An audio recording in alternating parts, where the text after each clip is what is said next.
back. We're now in the third round.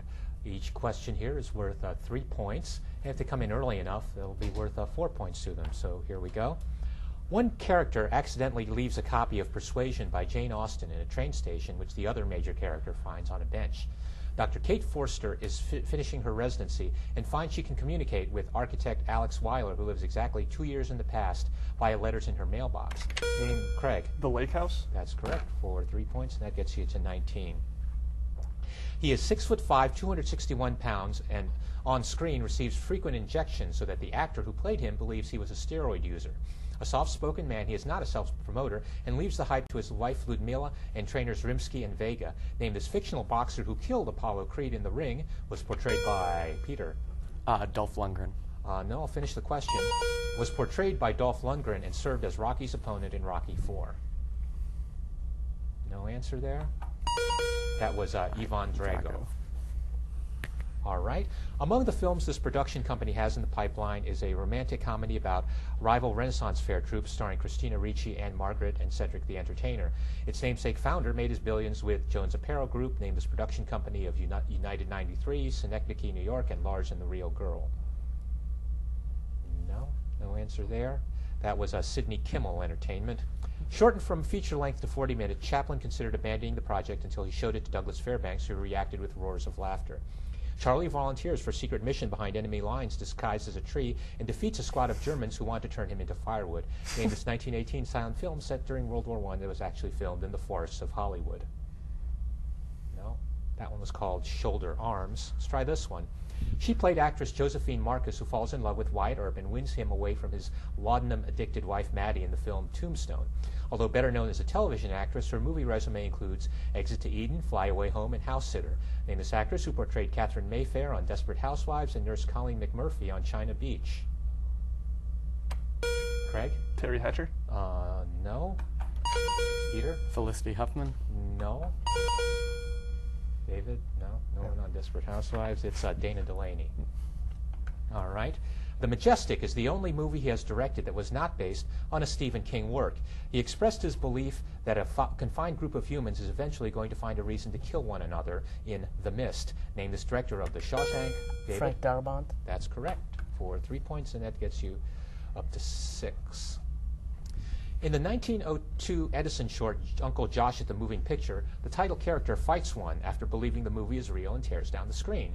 In Nuovo Cinema Paradiso, it's the occupation of Alfredo, who gave film director Salvatore his love of movies. Name this person who operates the equipment that actually exhibits the motion picture. David? Projectionist? Projectionist is right, and that puts you up to 9. He played the adult Butch Patrick, complete with short pants, who played Eddie Munster in the first Sprockets sketch on Saturday Night Live. This actor also played a character who marries too hastily and discovers on his honeymoon that his Craig. Ben Stiller? That is correct, and that's early enough that that's 4 points for you, and that'll put you to 23. And I was describing there the Heartbreak Kid. His acting appearances have been as a minstrel singer in Scott Joplin and Bristlow in The Preacher's Wife. The movies Scary Movie 4, Happy Feet, and Are We Done Yet have his song Hello, Craig. Savion Glover? No. His song Hello on their soundtracks named as former lead singer of the Commodores, whose daughter, David? Lionel Richie. That's correct, for 3 points, and that gets you to 12. The main character is a teacher whose hobbies include flamenco and trampoline. A paranoid driving instructor with anger issues falls in love with her while she is already involved with a social worker. What is this Mike Leigh-directed British comedy starring Alexis Zagerman, Eddie Marsan, and Sally Hawkins? No, that's called Happy Go Lucky. She was born in New Hampshire, went to Dartmouth, and covered up the abortion of a potential third child as a miscarriage to prevent him from joining the family business of organized crime. After a second marriage to a prosecutor, she reconciles with her first husband, and at their son's operatic debut in Palermo, their daughter is shot in an assassination attempt. Name this character portrayed by Diane Keaton in the Godfather movies. No answer? She was Kay Adams Corleone. Kay is all I needed there. It's the title of a 1964 Bollywood film about a roguish law graduate who publishes a periodical that is the movie's title. It's also the name of the strip of film at the beginning and end of a reel that helps Peter? Leader tape? Yeah, Leader. That's what I needed there. 3 points, and that puts you up to 12. In this movie, the father of the housekeeper's child turns out to be former minor league baseball player Rusty Bridges. The title characters are a retired prosecutor and a sex therapist for senior citizens, named the sequel to Meet the Parents with Barbara Streisand, Craig. Meet the Fockers? Meet the Fockers is correct, and that gets you up to 26. He has repeatedly turned down requests from an insurance company to appear in their commercials. He took the role of blind attorney superhero Matt Murdock in Daredevil. Peter. Ben Affleck. That is correct for 3 points, because he was afraid that any other actor would screw up the role, which is why he did it. And of course, the insurance company is Affleck. Next question here. He attracted the attention of Douglas Fairbanks as a professional hockey player and later as a SPAD fighter pilot.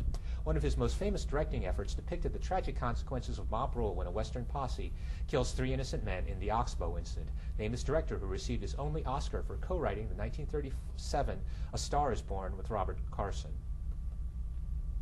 No. Craig? Howard Hughes? No. Any guesses? Peter, David? No. That was William Wellman.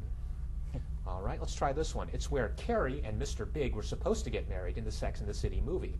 It's where Dorothy, Toto, the Scarecrow, and the Tin Man find the lion in the musical version of The Wiz, named as Manhattan Haven for bibliophiles on 5th Avenue and 42nd Street. Peter? The New York Public Library. That's correct for 3 points, and that gets you to 18. She had a recurring role in 2006 as FBI Special Agent Ann Cassidy in Without a Trace. Her character, Dr. Lindsay Brigman, designed the underwater oil platform in The Abyss. Named this actress who received an Academy Award nomination for her performance as Carmen in The Color of Money. Craig? Mastrantonio? That's correct. Mary Elizabeth Mastrantonio. That puts you up to 29 there. Mike Myers sings it for the opening credits of The Love Guru. It also appears on the soundtrack of Garfield and Office Space. Named this Oscar-nominated original song that was the title tune of an Office comedy starring Lily Tomlin, Jane Fonda, and Dolly Parton. Peter? 9 to 5. That's correct. Worth 3 points, and that gets you to 21. This was the third and most famous film that actor-director Paul Wegener made about this subject matter. Wegener played the title character in all three and is stopped in this motion picture by a little girl removing the amulet from his chest. Named this 1920 silent movie where a rabbi creates a large clay creature to protect the Jews. Golem. That's right, the Golem, how he came into the world. That's correct for 3 points, gets you to 24, and that'll end the third round. We're going to go into the latter round next, but here's a question for you at home. Stay tuned.